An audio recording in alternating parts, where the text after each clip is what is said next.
बिस्मिल्लाहिर्रहमानिर्रहीम। ये वाला पिछले साल का सैम्पल पेपर है। ये 40 नंबर का हुआ था क्योंकि कोरोना वायरस था ना।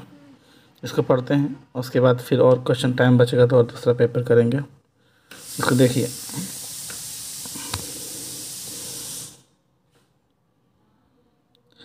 सबसे पहले हम लोग क्वेश्चन पढ़ते हैं। मीर तक़ी मीर किस सिर्फ़ शायरी के लिए मशहूर है? हाँ, मीर तक़ी मीर किस सिर्फ़ शायरी के लिए मशहूर है? तो देखिए, इस ज़माने के सबसे मशहूर गज़ल गो कौन है? मीर तक़ी मीर। मीर तक़ी मीर किसके लिए फेमस हुए? गज़ल के लिए। आंसर मिल गया। दूसरा क्वेश्चन देखिए आप।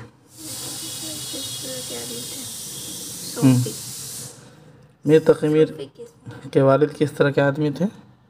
तो मीर तक़ी मीर के वालिद साहब सूफ़ी किस्म के आदमी थे, है ना। यहाँ पे है, देखिए, सूफ़ी किस्म के आदमी थे। आगे बढ़।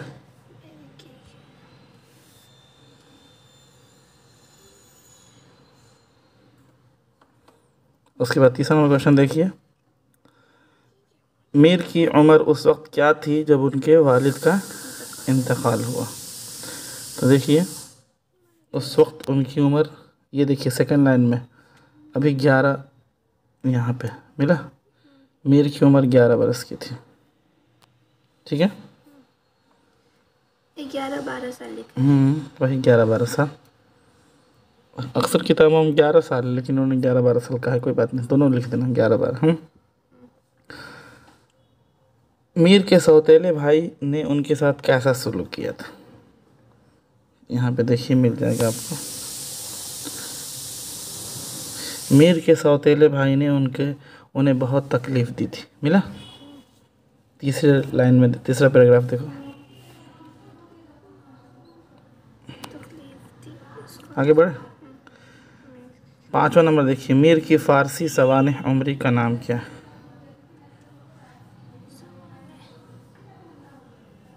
मीर की फ़ारसी सवानेह उमरी,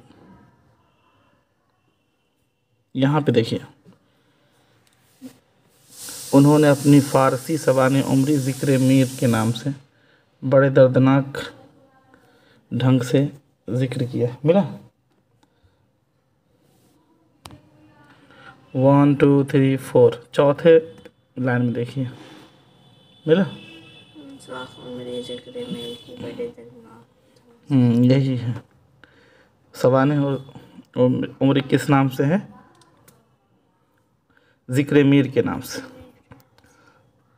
अब ये वाला देखिए, किस कदर ये कहावत है, किस कदर ठीक ये कहावत है, तंदुरुस्ती हज़ार नेमत है, ज़िंदगी का मज़ा इसी में है, आदमी का भला इसी में है। तो तंदुरुस्ती को किस चीज़ से ताबीर किया गया है? तो आंसर क्या हो जाएगा? हज़ार नेमत से। ये होगा ना। अब देखिए, ज़िंदगी का मज़ा किस चीज़ में हासिल होता है? तो ज़िंदगी का मज़ा तंदुरुस्ती में होता है। किस में होता है? मतलब क्वेश्चन नंबर 1, क्वेश्चन नंबर 2 दोनों का सेम आंसर। अब देखिए, तंदुरुस्ती ना होने पर क्या चीज़ आती है? देखिए, तंदुरुस्ती ना हो तो आफत आए। क्या आती है? तीसरे लाइन में मिला आप लोग। हाँ, यही है। आदमी को कब खाना खाना चाहिए? यहाँ पे लिखा हुआ देखिए, वक्त पर खाना खाइए, भूख जब लगे तब, है ना। मिल गया। 5वें नंबर पर देखिए, बच्चों ने खुदा से किस चीज़ की दुआ मांगी थी? तंदुरुस्ती की ज़िंदगी। तो तंदुरुस्ती की ज़िंदगी की दुआ मांगी थी। हो गया, इजी है।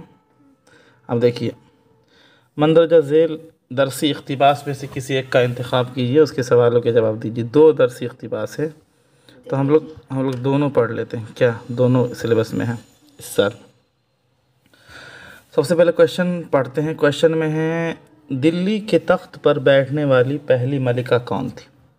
कौन होगी? रज़िया सुल्तान।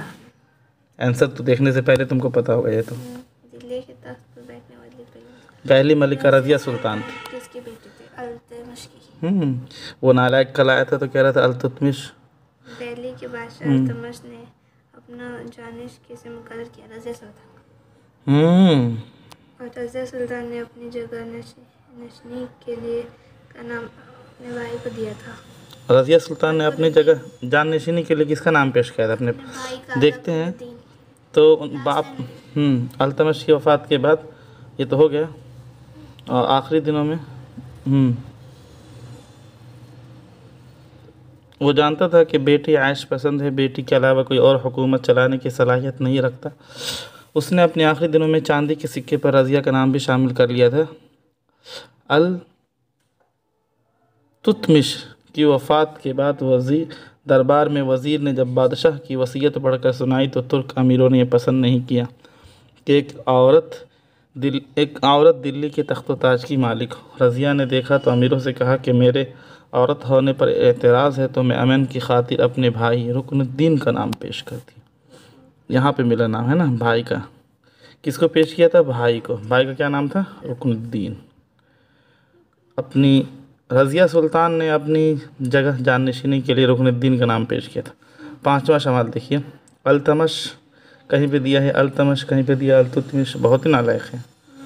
अल्तमश की वफ़ात पर जब वज़ीर ने बादशाह की वसीयत पढ़कर सुनाई तो किन लोगों ने उसे पसंद नहीं किया? यहाँ पे होगा देखिए, तुर्क अमीरों ने। 1 2 3 4 नंबर के जो पैराग्राफ है मिला, तुर्क अमीरों ने पसंद नहीं किया था। आगे चले, ये तो पूरा हो गया। हम लोग पढ़ते हैं बे। कोई उम्मीद बर नहीं आती, कोई सूरत नज़र नहीं आती। शायर का नाम क्या हो सकता है?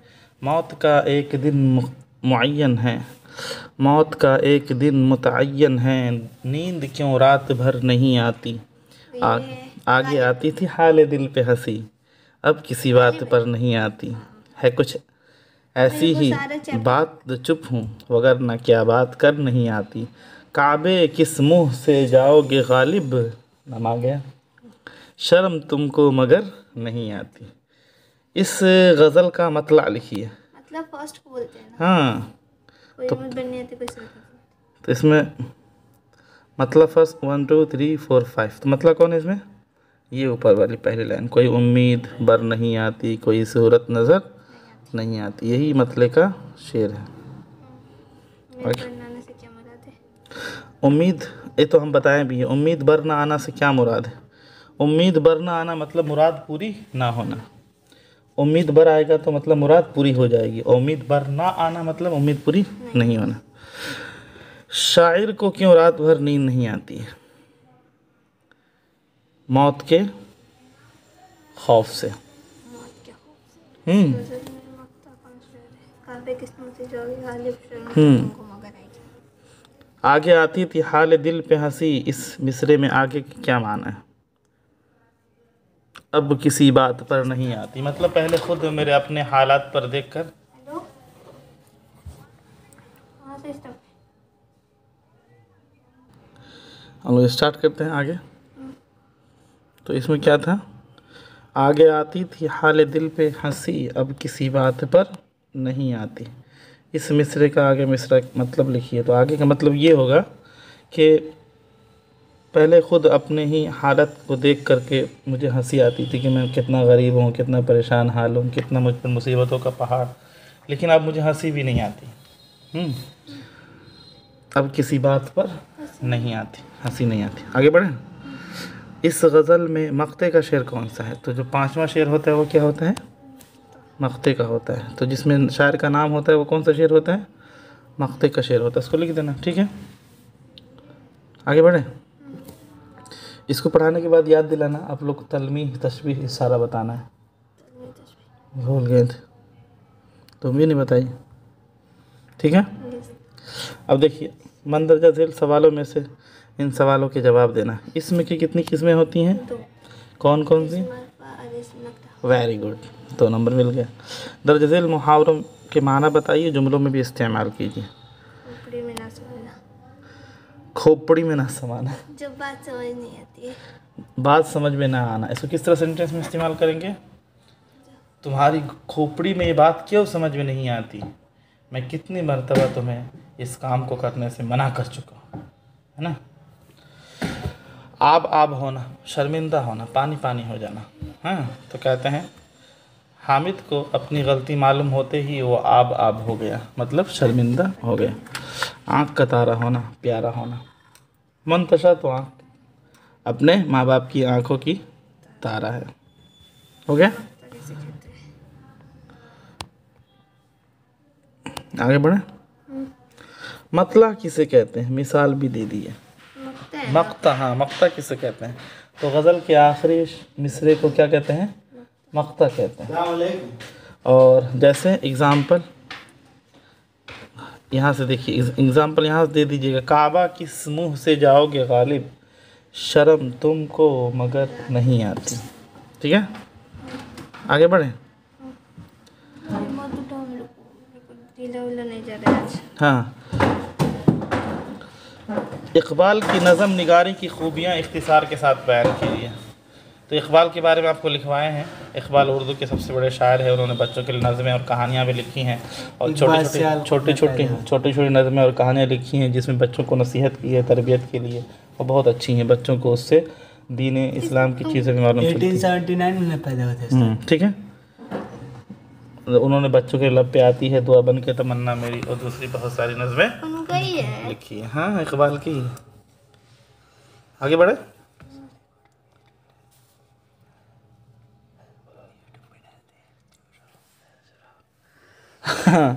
साहिर लुधियानवी का मुख्तसर तारुफ पेश कीजिए। साहिर लुधियानवी के बारे में मैंने आपको बताया था। साहिर लुधियानवी लुधियाना में पैदा हुए।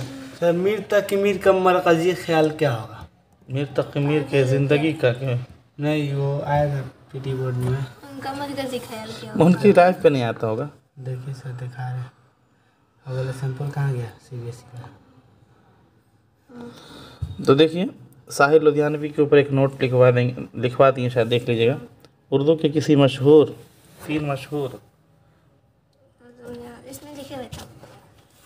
नेकी और बदी। हाँ, 3 मशहूर नज़म निगारों के नाम बताइए। तो हम 3 मशहूर निगारों के नाम तो आपको याद भी करवाएं। पहला बताइए, नेकी और बदी का राइटर कौन है? नज़ीर अकबर आबादी, और एक अल्लामा इकबाल हो गया, और एक वो तो शायर है, ए शरीफ इंसानो, साहिर लुधियानवी। तो पहला हो गया साहिर लुधियानवी, दूसरा हो गया अल्लामा मोहम्मद इकबाल, और तीसरा हो गया तो सर अल्लामा इकबाल का चैप्टर। अल्लामा इकबाल के चैप्टर लिखने की जरूरत नहीं है, बस 3 नज़म निगार शायर का नाम बताना। नज़म इकबाल, साहिर लुधियानवी और नज़ीर अकबर। मीर तकी मीर गज़ल गो शायर है, नज़म वाला शायर नहीं। आगे बढ़े। तर्जमा क्या है और अच्छे तर्जमा के लिए किन बातों का ख्याल रखना चाहिए? ये खुदा के यहाँ पर ये वाला खुदा के यहाँ ख़त है ना, है, इसके बारे में बता देता है, याद दिलाना। ठीक है, ये वाला क्वेश्चन, तर्जमा निगारी किसे कहते हैं? ठीक है। कहानी अवंती, ये तो आउट ऑफ सिलेबस इस साल नहीं है। अवंती ने मरकज़ी का ज़मीन का मरकज़ कहाँ बताया था, ये भी नहीं है। ये वाला उसके बाद वाला है। सादत अली को अंग्रेज़ अफसरों ने अवध के तख्त पर क्यों बैठा दिया था? सादत अली अंग्रेज़ों का दोस्त था और अपनी और ऐश पसंद आदमी था, और अपनी हुकूमत को 10 लाख। हाँ, एक ऐश पसंद आदमी था। वो अंग्रेज़ों का बहुत ज़्यादा महबूब था, लाडला था, महबूब नज़र था, उसको लाइक, और वो ऐश परस्त आदमी था, इसलिए तख्त पर बैठा दिया था। उसने अपनी हुकूमत को बेच दिया था 10 लाख रुपये में। अब देखिए, रुबाई में कुल कितने मिसरे होते हैं? रुबाई कट है, ऐसे रुबाई में 4 मिसरे होते हैं। नज़म ए शरीफ इंसान हो किसकी शायरी है? साहिर लुधियानवी। Very good. तरक्की पसंद तहरीक का आगाज़ किस सन में हुआ था? ये सिलेबस में है, कट गया है, हटाते हैं। वैसे 1936 में हुआ था। ठीक है, 1936। उसके बाद गिल्ली डंडा किसका अफसाना? ये सिलेबस में आप लोगों का नहीं है। रतन सिंह किस सिंफ के लिए मशहूर है? शेरी सिंफ के लिए मशहूर है। अफसाना निगार है, आप लोग के सिलेबस में है। वो काठ का घोड़ा। अच्छा, अफसाना निगार है, सॉरी। काठ का घोड़ा किसका अफसाना है? ऊपर वाला देखो, ऊपर का नीचे, नीचे का ऊपर कर दिया। रतन सिंह का है ना। आगे बढ़े। गुदड़ी का लाल किसका खाका, ये आप लोग किसी के में नहीं है। पहाड़ और गिलहरी, नज़म में गिलहरी वो कौन सा काम कर सकती है जो पहाड़ नहीं कर सकती। गिलहरी दौड़ सकती है, चल सकती है, बोल सकती है, लेकिन पहाड़ ये सब नहीं कर अपने सकता। दांतों से। देखो सुनो असल जवाब। बोलो। गिलहरी अपने दांतों से कुछ ये खा तो भी लिखे सकती है। हैं। हाँ बोलो बोलो। ये गलत है सर। नहीं तुम भी बोले, सही बोले। दांतों से बड़े बड़े, ये क्या लिखा है, चढ़ कुतर, हाँ पेड़ को कुतर सकती है। तो नहीं बताया तुमको। ठीक है। पेड़ कुतर सकती है, झालियाँ तोड़ सकती तो है। खाना मतलब वही ना हुआ। प्रेमचंद का असली नाम क्या था।